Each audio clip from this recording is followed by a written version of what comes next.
Hello friends, this is Scott and we're back here at my backyard garden in Salt Lake City, and there's the pond and there's where the old chicken coop used to be. So yeah, haven't done anything to reclaim that part of the yard, but I do have a nice collection of volunteer sunflowers, it looks like. So yeah, I'll probably leave them, but I got a lot of work to do to make this yard look good again, but it takes time. I've got lots of projects. So this pond is beyond the need for cleaning. I did scoop out some of the leaves in the bottom that in probably March, late March, early April, when the water was real cold, there was lots of deciduous tree leaves in there, and that's detrimental to the fish. I did lose one or two fish this winter. Those are the first fish I've lost in 2 years since I first put the pond in. But yeah, the water's murky. You see as the fish are moving around, and the bubblers are a little bit, they're not working to their best ability because they're in a bunch of junk in the bottom. So it's time to get these fish a much nicer condition of existence, but again, they're doing fine. But it's time, as you see the sediment in there, and it's, the fish are still growing and they're all healthy and happy and doing good, but it's time for them to get their first cleaning of the year, which is probably probably a month late. Again, I have pulled leaves out of this just by reaching my hand in there and pulling them out just to give them a little bit more, room to swim, because that becomes a problem.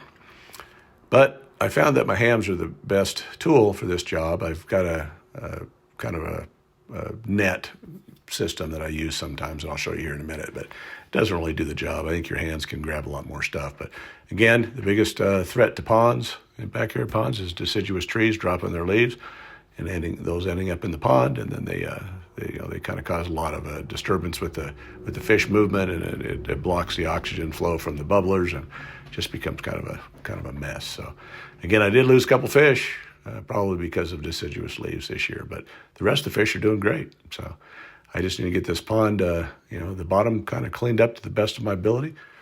And it doesn't have to be perfect, because you want the natural water chemistry to remain in the pond, because the fish are, again, healthy and happy. They're doing good. So I just wanted to get the most of the crap off the bottom, and then I want to do a water change, probably 40, 50 gallons. And then I'll probably do one more time this year, and then get ready for winter. So yeah, but there's lots of leaves in the bottom, and again, the hands are the best tool.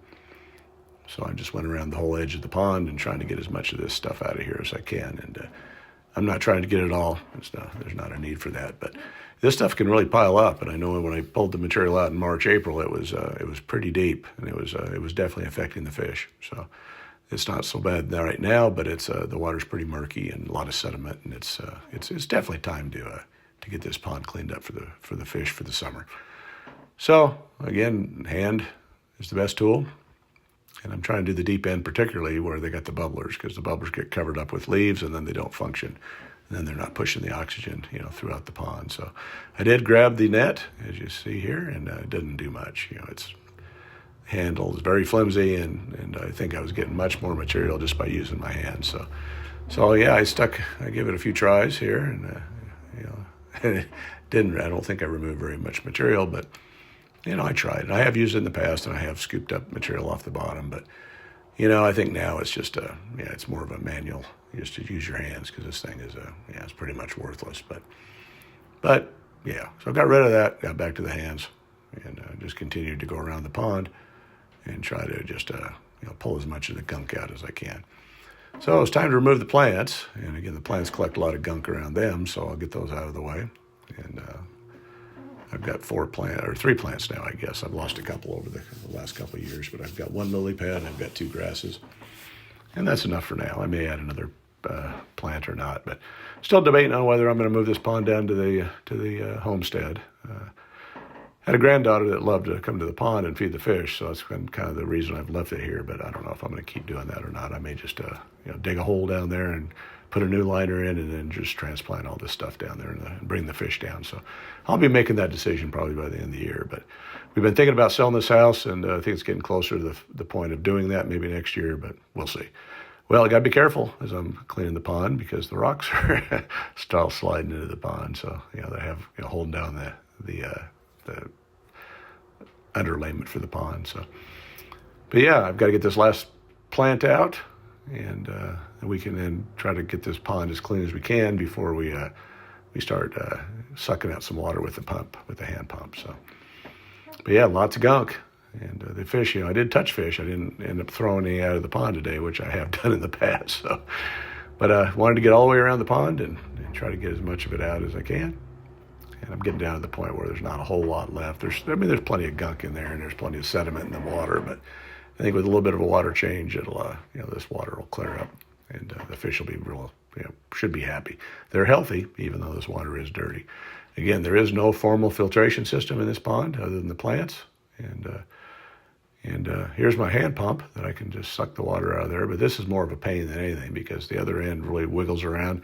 And I have a rock tied to the end of this, and it just keeps coming undone and flopping out of the bucket. So that's my least favorite part of this project is using this hand pump because it's hard to control the other end.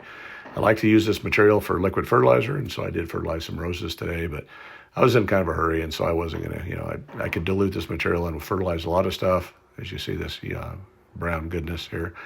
But I just wanted to get this project done, so I just fertilized a couple of rose bushes is all I did.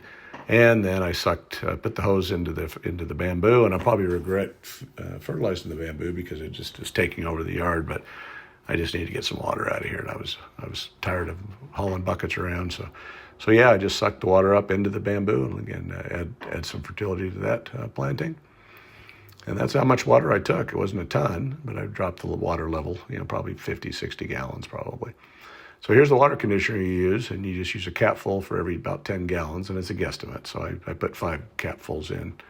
Shake it up good, and then I just, again, filled up 5 caps and dumped them in there. And when the sprinklers are going, they're obviously adding culinary water into the pond, which has got, all the chemicals in it, chlorine and everything. So it's, I tried to add a little extra from what I took out just to make sure that we cover our bases with the sprinklers. But simple process. And then once I get the pond pretty full, my trick to getting most of the sediment off the top is just to fill the pond up beyond capacity, and then just use the sprayer of the spray of the hose to push that material out of the pond and just let it flow out the side. So yeah, and then what I didn't get, I just again use my hands and clean a little bit up. Again, this isn't I don't want to sterilize this pond. I want the natural ecosystem to continue to function. The fish need it. They don't need a ton of change. They just need a little bit of fresh water.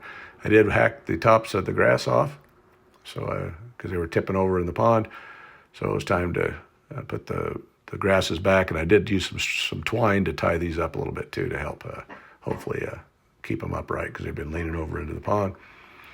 So I only have 2 grasses now, and again, I'll put them in the deeper end. You want to make sure they're submerged. And then I have the one lily pad, and I'll put that in a more shallow area. I still want it buried, or at least covered with water, but let the lilies come up quicker and start floating at the surface. So I need to get some fertilizer spikes, and I need to go to one of the pond supply stores and get some. So that's something I still need to do. But got the bubblers in, and there's 2 of them, and they're doing much better after I've cleaned the bottom of the pond. And it's going to take a little while for the sediment to settle down in the pond, and it doesn't look great, but the fish are already moving around, and they're looking for something to eat on the surface. So I'm going to go get something to eat and come back maybe 3 or 4 hours later, and I'll show you another video of how it looks after it's settled down a little bit. But here's the fish. They're up and looking for something to eat. And again, they're not all up, but they're getting big, and they're healthy and happy. There's no signs of disease with these fish. But a couple hours later, I come back, and the pond is looking better. Again, it's still not clear all the way to the bottom, but I'll probably have to do another water change here in another month and a month and a half just to get the water more clear. But right now it's perfect. I threw some food in, and the fish are starting to come around, and they're starting to eat at the surface. So, yep, the pond is looking better, and the fish are definitely healthy and happy. And again, I probably have 16 to 18 in here, but right now I can only count maybe 6 or 7 in this video. But I think I was able to count up to 12. So they're there, and they're happy and healthy. And again, I lost a couple over the winter, but it was just because of the deciduous tree leaves. It wasn't because of the formal filtration system, because you don't really need it for, if I had koi, I would probably put a formal filtration system in because the investment's too great in those koi. They're very expensive. So anyway, you can't have a pond without a formal filtration system, and this is year 3, and this is year 3 of proof that you can do it. Thanks for watching this video. If you like what you see, please hit that subscribe button, like, share, and comment. Thank you.